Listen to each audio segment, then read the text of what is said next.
ये कहानी है विश्व के सबसे बड़े महाकाव्य की, जिसमें योग है, यथार्थ है, विवेक है, परमार्थ है, सत्य ज्ञान का दिव्य प्रकाश है, आध्यात्म का महाआकाश है।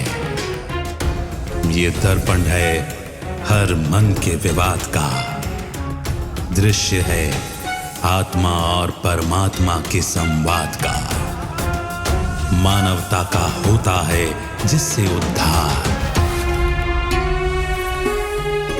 यही है सच्ची गीता सार, अंधकार से प्रकाश की ओर।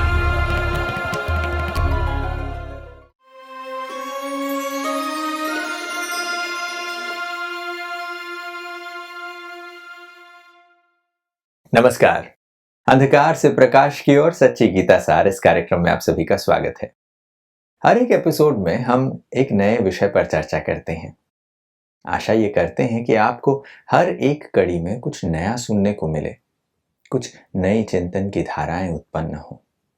जो सत्य हम कभी चिंतन में भी नहीं लाते, वो सत्य आप अवगत होकर उस पर काम करना शुरू करें। आज भी कुछ हम ऐसे ही विषयों पर बातचीत करते हैं। आज हमारे साथ स्टूडियो में ब्रह्मा कुमार बृजमोहन भाई हैं। भाई साहब, आपका स्वागत है। ओम शांति। गीता के सत्य सार को समझने के हमारे प्रयास अनेकों एपिसोड से चल रहे हैं और नई नई चीजें साफ साफ हमारे सामने निकल कर आ रही हैं। एक प्रश्न ये भी उठता है कि जब परमात्मा आते हैं, आकर वो उनके दिव्य अवतरण की बात कहते हैं, तो ऐसे में परमात्मा के अवतरण का आधार क्या है?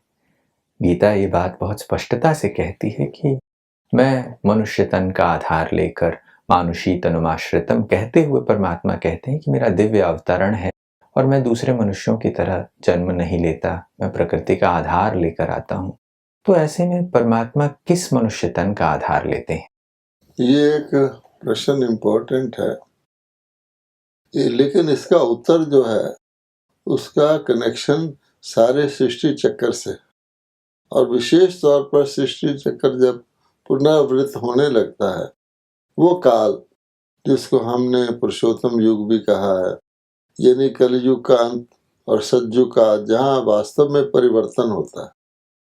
परिवर्तन तो होता रहता है, लेकिन वो नीचे जाने का परिवर्तन है, धर्म गिलानी का। लेकिन इम्पोर्टेंट परिवर्तन है कि धर्म गिलानी से सत्य धर्म जो है, उस पीरियड में ही परमात्मा का अवतरण होता है। पहले तो टाइम हो गया, गीता में साफ साफ बयान है कि पहले ये कंडीशंस थी, फिर ये कंडीशंस हो गई, यानी कलयुग था, सतयुग आ गया।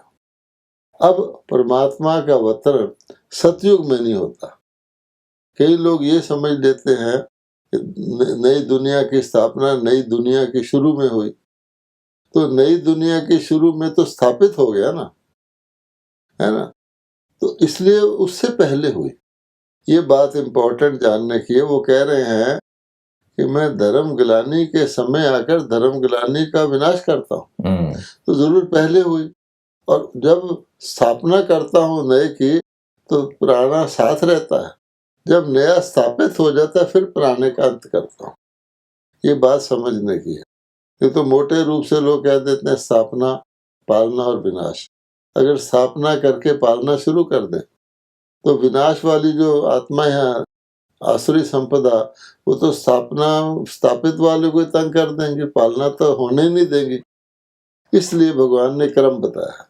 अब है कौन से शरीर रूपी रथ में आते हैं। यूं तो कहा जा सकता है कि कलयुगी जितने ही लोग थे इसी एक तन में आ गए होंगे। नहीं, उसमें भी परमात्मा की कुछ रहता है, खास महत्व रहता है। पहली बात तो भारत में आते हैं, तो वो जो तन होगा भारत में ही होगा। दूसरी बात, भारत में तो अनेक तन है, तो भगवान ये देखते हैं आज वो आत्मा कलयुग में है, लेकिन उसका बैक ट्रैक क्या है, उसका प्रीवियस रिकॉर्ड क्या है। क्या वो आत्मा द्वापर में भी थी, और जो द्वापर वाली थी उसके बाद क्या वो आत्मा त्रेता में भी थी। फिर उसके आगे चलिए तो क्या वो आत्मा सतयुग में भी थी। पूरे 84 जन्म जिसने लिए होंगे, इसलिए 84 का चक्कर भी मशहूर है। और मंदिर में आप देखेंगे चारों तरफ परिक्रमा करते हैं। तो जो आत्मा चारों युगों में गई है और चारों युगों में परिक्रमा कार्य वालों में भी जो फर्स्ट जन्म लेते हैं, मान लो सतयुग, वो भी एक नहीं होता, वो भी कुछ तो होते हैं। कहा जाता है 9 लाख आत्माओं से देवता युग शुरू होता। अब उन 9 लाख में से भी कौन, तो नेचुरली अगर भगवान की इस कैलकुलेशन को आप देखेंगे जो उन्होंने हमें नक्शल में बता दी है कि जो आत्मा मेरा गीता ज्ञान सुनकर सर्वश्रेष्ठ मणि श्री कृष्ण, कहा गया ना, हमने पहले एक्सप्लेन किया है कि परमात्मा पिता ने गीता माता के द्वारा श्री कृष्ण को जन्म दिया। अब श्री कृष्ण कौन बना? जिसने सबसे ज्यादा उस भगवान की गीता को सुना, कुछ भी मिस नहीं किया और उसको धारण किया। वो कौन था कि जिसके तन में भगवान अवतरित हुए, और उसका नाम उन्होंने ब्रह्मा रखा था। साधारण मनुष्य था, लेकिन जब सिलेक्ट कर लिया डिस्टिंग्विश करने के लिए, उसका नाम ब्रह्मा रखा और उसके द्वारा यज्ञ रचा, उसके द्वारा गीता ज्ञान दिया। अब वो बना क्या जाके नेक्स्ट प्रारंभ में श्री कृष्ण बन गए। तो श्री कृष्ण की आत्मा भी सतयुग त्रेता द्वापर कलयुग में फिर वो साधारण व्यक्ति बन जाती है और उसी के तन में भगवान आके उसका नाम ब्रह्मा रखते हैं। कारण क्या कि किसी चीज को धारण करने की जो शक्ति होती है, राधे कृष्ण 2 हैं, बराबर बराबर हैं, फिर भी कृष्ण तो कृष्ण ही है। लक्ष्मी नारायण 2 हैं, फिर भी नारायण तो नारायण ही है। तो उसमें से भी जो मोस्ट एलिजिबल था, जिसने पहले भी उसके ज्ञान को कॉम्प्रीहेंड करके धारण किया, बल्कि अपने अन्य ब्राह्मणों को भी जो बाकी भगवान ने रचे, कहा जाता है यज्ञ रचा गया, उनको भी उस धारणा के आधार पर और ज्यादा कॉम्पिटेंट बनाया। कहा जाता है ना, योग से कर्म में कुशलता आती है, कुशल बनाया कि उस यज्ञ को कैरी करें। इन असेंस वो आत्मा है। जैसे आप ये बात कहते हैं कि परमात्मा ने एक साधारण मनुष्य तन का आधार लिया और जैसे ही वो आते हैं और उसका आधार लेकर उसकी रचना ब्रह्मा के रूप में करते हैं। अब जब ब्रह्मा के रूप में रचे तो ये प्रश्न उठता है, तो फिर क्या सिर्फ ब्रह्मा से ही काम हो गया? क्या उसके आगे भी परमात्मा गीता ज्ञान दूसरों को सुनाने के लिए उनको साकार रूप में माध्यम बनाते हैं, तो दूसरे आत्माओं को भी उन्हें ज्ञान देना पड़ता है? देखिए ना, पहली बात तो ये है कि इस ज्ञान के आधार पर देवताओं की रचना हुई। तो इस ज्ञान के आधार पर एक श्री कृष्ण की रचना तो नहीं हुई। हम प्राय ये डिस्कस करते रहे हैं क्या गीता के भगवान ने केवल अर्जुन को ज्ञान दिया, करते हैं ना। फिर कहते नहीं, उनका ज्ञान तो सबके लिए था, लेकिन जो मुट्ठी भर जिन्होंने धारण किया वो देवी देवता बने। तो ब्रह्मा के साथ ब्राह्मण है, और ये प्रसिद्ध है कि जो ब्राह्मण थे ओरिजिनल, वो ब्रह्मा जी के मुख से निकले थे। ब्रह्मा की मुख वंशावली थी, मुख से गीता ज्ञान निकला था जो शिव का था, जिसको धारण करके ब्रह्मा भी ब्रह्मा बने और अन्य भी ब्राह्मण कहलाए। और उसका एक चित्र भी मिलता है कि गोवर्धन पर्वत को उठाया गया। गोवर्धन पर्वत एक ऐसा कोई पर्वत नहीं है, ये सिंबल है। जैसे कोई कहते ना हरकुलियन टास्क, एक पर्वत को उठा, पहाड़ जैसी समस्या को उठा देना, उसमें भगवान ने सबकी उंगली लगवाई हुई है, खाली उंगली, कि मैं कराने वाला मैं हूँ, शक्ति देने वाला मैं हूँ, ज्ञान देने वाला मैं हूँ, योग सिखाने वाला मैं हूँ, लेकिन तुम निमित्त हो करने के। क्योंकि मैं अकेला परमात्मा, ना तो ब्रह्मा सारी दुनिया को ये ज्ञान दे सकता है घूम घूम के, और न मैं परमात्मा उसके बगैर कहीं जाता। तो जो ब्राह्मण रचे, जिसको गीता में लिखा गया है प्रजा सहित यज्ञ रचा, तो कौन सी प्रजा? मैंने ब्रह्मा के साथ ब्राह्मण, वो सब उसमें शामिल होते हैं। तो ब्रह्मा के मुख द्वारा ब्राह्मण रचे, तो ब्राह्मणों की मुख वंशावली है, ब्रह्मा मुख वंशावली है। ये स्थूल शरीरों को जन्म नहीं देते, ब्रह्मा के मुख से कोई स्थूल शरीर नहीं आते। तो बहुत सारे लोग ये प्रश्न पूछते हैं, मुख वंशावली कैसी? ये इसको कैसे समझा जाए कि मुख वंशावली के उदाहरण क्या है? जैसे कोई चीज शारीरिक तौर पे ना की जाए, जैसे हमने कहा भगवान साधारण तन में आए, तो ऐसा नहीं कि भगवान कोई बच्चा बने फिर बड़ा बने, क्योंकि उनको आवश्यकता नहीं है, ना तो किसी के घर वो जन्म लेते हैं, तभी तो प्रवेश करते हैं। तो दूसरे को अडॉप्ट करना, एक शब्द है अडॉप्ट करना, जिसको कहता है धर्म का बच्चा बनाना, ऐसे भी कह सकते हैं जी। तो मान लीजिए कि किसी व्यक्ति का धर्म कन्वर्ट होता है, तो हम क्या कहते हैं, वो एक धर्म का होता है। जब वो मानता है कि मैं दूसरे धर्म में जाऊं, तो स्वीकार करता है कि आज से मैं ये बना। इसी प्रकार की शादी होती है, तो स्त्री कहती है कि आज मैं इसकी पत्नी बनी, मुख से कहती है ना, ऑलरेडी ग्रोन अप पर्सन होता है। इसी प्रकार से धर्म कन्वर्ट में भी ग्रोन अप पर्सन होता है बॉडीली। तो जो आत्माएं उस समय कलयुग में थी, मैंने जैसे ब्रह्मा का एक्सप्लेन किया, कृष्ण का, वो सारी वो डिसेंडेंट हैं जो सतयुग की आद में थे। वो चोला बदलते बदलते कलयुग के अंत में साधारण हो गए। उन्हीं के वही पात्र होते हैं, उन्हीं के अंदर ये समझ आ सकती है। तो भगवान जब ब्रह्मा के द्वारा बोलते हैं, तो वो आत्माएं हम यूं कह सकते कलयुगी थी। वैसे तो कहने में असली बात है कि शूद्र घराने की थी, क्योंकि देवता क्षत्रिय वह शूद्र हो गए थे। कलयुग मैंने शूद्र, उनको भगवान ब्रह्मा के मुख द्वारा अडॉप्ट करते हैं, जो ज्ञान देते हैं, उससे वो उनको ब्राह्मण बनते हैं। तो सच्चे ब्राह्मणों को मुख वंशावली कहा जाता है। ये सच्चे ब्राह्मणों की जन्म की बात है। ब्राह्मण इज ए क्लैन, ऐसे नहीं किसी एक को कहा, नहीं, वो पूरे के पूरे जो होते हैं, जो यज्ञ को चलाने के निमित्त बनते हैं और ईश्वर परमात्मा के गीता ज्ञान का प्रसार करते हैं।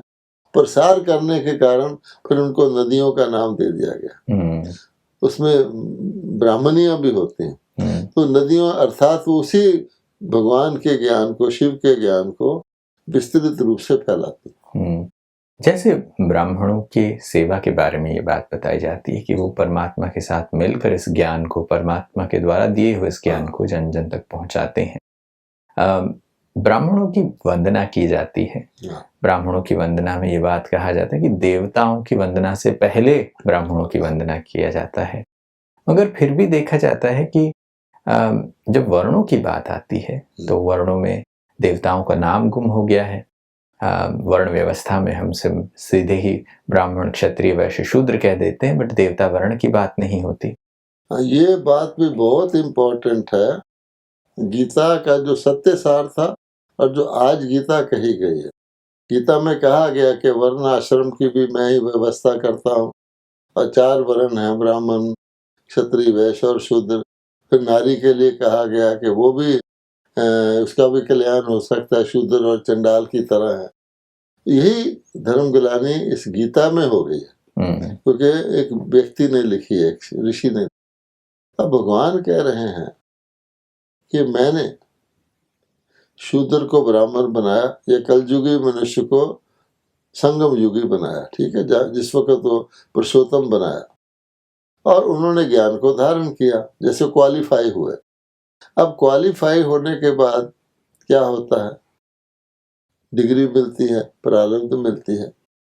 अब जो क्वालिफिकेशन ब्राह्मणों ने धारण की, अब देवताओं की वही वर्णन करते हैं मंदिर में जाकर, कलयुगी लोग, आप सर्वगुण संपन्न हो।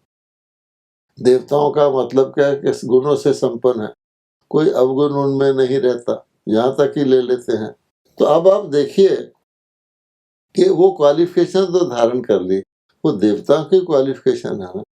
अब मंदिरों में सिर्फ क्षत्रियों के चित्र तो नहीं है, देवताओं के चित्र हैं। तो जो सूर्यवंशी सतयुगी देवता थे, वो कहाँ गए? कि क्षत्रियों को तो चंद्रवंशी कहा गया, तो वो सीधा ब्राह्मण से क्षत्रिय हो गए। तो जो बीच में सूर्यवंशी देवता थे, श्री लक्ष्मी श्री नारायण थे, वो कहाँ गए? और वो बचपन में श्री राधे कृष्ण थे। तो इसलिए कि उन्होंने सीधा गीता ज्ञान देने के बाद भगवान ने गीता सुनाई, उसके बाद क्या हुआ, प्रलय हो गई। अब प्रलय हो गई, तो ये प्रलय नहीं हुई थी, बल्कि वो सतयुगी सूर्यवंश सतयुग स्थापित हुआ। अब इसका नतीजा क्या निकला कि सीधा वो कलयुग के अंत से त्रेता में ले गए। क्षत्रिय तो त्रेता में होते हैं, एक तो देवता गुम हो गए, अब भगवान को कहाँ लाएं? तो इसलिए उन्होंने फिर द्वापर में भगवान को ले आए। तो वो भगवान जो कलयुग के अंत में आया था, उसको द्वापर में ले आए। और वो पुस्तक है द्वापर में। तो द्वापर में भगवान तो नहीं है ना, जो कहते हैं द्वापर में श्री कृष्ण जी आए, द्वापर में तो गीता लिखी गई है। तो ये कंफ्यूजन है। तो यहाँ से ये पता चलता है कि ब्राह्मणों को ब्राह्मण देवी देवताएं नमः कहा जाता है, मगर वर्ण व्यवस्था में सिर्फ ब्राह्मण आ जाते हैं, उसके देवी देवता शब्द वहां से चले जाते हैं, क्षत्रिय आ गया सीधा, क्षत्रिय सीधे आ और जाते ये भी नहीं समझते क्षत्रिय भी देवता थे। दो प्रकार के देवता हमने पहले भी वर्णन किए थे। एक कंप्लीट देवता 16 कला संपूर्ण, जो उनके हाथ में मुरली का सिंबल दिया गया है और चैन की बंसी बजा रहे हैं, सारे विश्व के ऊपर उनका प्रिंस श्री कृष्ण बैठा दिखाते हैं। और दूसरे श्री राम भी देवता हैं, वो भी कम नहीं है। आज के लोग तो राम राज्य को ही सबसे बड़ा गिनते हैं। तो श्री राम देवता सिंहासन पर बैठे हैं, लेकिन तीर कमान साथ रखा हुआ है। ये किस चीज का सिंबल है? अर्थात गीता में लिखा हुआ है, अगर तुम इस ज्ञान को पूरा धारण करोगे, पूरे योगी बनोगे, तो तुम वैकुंठ में जाओगे, और अगर नहीं कर पाए तो भी तुम्हारा घर श्री मानव के घर जन्म होगा। क्योंकि वो पास विद ऑनर्स नहीं हुए, पास तो हुए ना। इस कारण से सतयुग में सूर्यवंशी देवता आते हैं, फिर चंद्रवंशी आते हैं। और इसका प्रूफ क्या? क्योंकि वो शास्त्र वालों ने कोशिश की है कि राम जी को बना दिया रघुपति, यानी सूर्यवंशी राम को बना दिया। फिर द्वापर में आके श्री कृष्ण को चंद्रवंशी बनाया। लेकिन भगवान क्या कह रहा है चौथे अध्याय में? क्या कह रहा है? मेरा ज्ञान प्राय लुप्त हो गया, जो मैंने पहले सूर्य को दिया था, ऐसे भी क्या चंद्रमा को दिया था जी। और अपनी बात को साबित करने के लिए उन्होंने जो युद्ध के मैदान में रथ बनाया है, उसकी पताका में हनुमान दिखाया हुआ, नीचे श्री कृष्ण है, ये जाहिर करने के लिए त्रेता युग पहले आया था। और वो गिनते भी इसी तरह है, सतयुग, त्रेता, द्वापर, कलयुग, ऐसे होना चाहिए ना। लेकिन त्रेता युग में राम आया था, वो तो ठीक है, लेकिन सतयुग में कौन आया था उसको द्वापर मिलेगा। तो अक्सर जब सतयुग में कौन आया था ये पूछा भी जाता है, तो इसके बारे में कोई स्पष्ट उत्तर नहीं मिलता, इसकी कोई किंग्स की लिनिएज नहीं पता चलती, और इसीलिए युद्ध वगैरह दिखा दिया। क्योंकि द्वापर ऐसा युग है, रजोगुण का युग है। गीता में ही लिखा हुआ कि काम विकार की उत्पत्ति भी द्वापर में होती है। यहाँ तक इससे पहले के युगों में काम विकार नहीं था, जिसको भगवान ने गीता में सबसे बड़ा आत्मा का दुश्मन बताया है, महापापी बनाया है, पतित करने वाला बताया। पतित शब्द काम विकार के शुरू होने से दुनिया में आता है, और भगवान इस काम विकार को खत्म कर देते हैं तो फिर पावन होता है। सतयुग और त्रेता में पावन दुनिया चलती, इसका ये पक्का प्रूफ है। ये बात कितनी स्पष्ट होती है कि जब हम इन युगों को सही से समझते हैं तो वर्णों की व्यवस्था को भी हम सही से समझ पाते हैं। देवता वर्ण को नहीं इंक्लूड करने से हम सत्युग के उस समय को मिस कर जाते हैं, और वो देवताओं का युग है ये हम भूल जाते हैं। जैसे अभी ब्राह्मणों की बात कर रहे थे, तो परमात्मा आकर ब्राह्मणों के द्वारा क्या काम करवाते हैं? एक तो ज्ञान बढ़ता ही है, ज्ञान परमात्मा से जो मिलता है उस ज्ञान से प्राप्ति स्वर्ग की होती है, मगर परमात्मा पतितों को पावन बनाते हैं। क्या ब्राह्मणों की वंदना भी शायद इसलिए की जाती है कि वो परमात्मा के इस कार्य में सहयोगी बनते हैं? यानी आप देखेंगे ब्राह्मणों को कितना नजदीक रखा गया है, क्योंकि ब्राह्मण स्वयं पावन बनते हैं। भगवान किस पतित को पावन बनाता है? यानी कलयुगी मनुष्यों को ब्राह्मण बनाता है, तो ब्राह्मण ही पावन बनते हैं। और इसी कारण से जब मंदिर बनते हैं देवताओं के, उनका पुजारी कोई और नहीं होता। मंदिरों में देवताओं के पुजारी ब्राह्मण ही बताए गए हैं। क्यों बताए गए हैं? और केवल ब्राह्मण ही मंदिर के उस एरिया में एंटर करके देवताओं का वस्त्र चेंज कर सकता है, उनको स्नान करा सकता है, और व्यक्ति दूर से दर्शन कर सकता है। ये सारी बातों का एक एक का गीता के ज्ञान से सिग्निफिकेंस है। यानी ब्राह्मणों को देवताओं के साथ नजदीक भी दिखाया गया है, तो ये भी कहा जाता है कि ब्राह्मण देवी देवताएं नमः। कई ब्राह्मणों को भी देवता कहते हैं, ब्राह्मण देवता, यहाँ तक वो प्योर है। तो उनके इस परिवर्तन के कर्तव्य को देखते हुए आज भी उनकी यादगार है, जो शारीरिक रूप से ब्राह्मण होता है तो उनको भी उतना मान दिया जाता है कि वो उसी के चिन्ह देखने को मिलते हैं। और भगवान तो ये कहता है ब्राह्मण ही देवता है, कि जिनका नाम देवता भैंस, उनकी दुनिया में तो लेने वाला कोई नहीं, वो तो वही नाम कैरी करते हैं। बहुत ही खूबसूरत चर्चा आज हमने की है। समय को देखते हुए यहाँ विराम लेना पड़ेगा। अगले एपिसोड में फिर मुलाकात होगी। आप आए इसके लिए आपका बहुत बहुत धन्यवाद। नमस्कार। ओम शांति। दोस्तों, अंधकार से प्रकाश की ओर में आज ये चीज समझा कि सृष्टि पर जो अनेक वर्ण व्यवस्थाएं हम देखते आए हैं, उसका वास्तविक तात्पर्य क्या है। परमात्मा जब आते हैं तो वो किसको अपना साकार माध्यम चुनते हैं। कौन सा वो भाग्यशाली रथ है जिसको परमात्मा अपना साकार माध्यम बनाते हैं। कौन से साकार मनुष्य तन का वो आधार लेकर गीता का ज्ञान सुनाते हैं। परमात्मा की पहली रचना ब्रह्मा है। उनके द्वारा सृष्टि के आदि की फिर से शुरुआत होती है, जिसके लिए उन्हें आदिदेव कहा जाता है। बहुत ही खूबसूरत चर्चा आज हमने की है। अगली कड़ी में कुछ और विषयों पर चर्चा के साथ हाजिर होंगे। तब तक के लिए हमें दीजिए इजाजत। नमस्कार।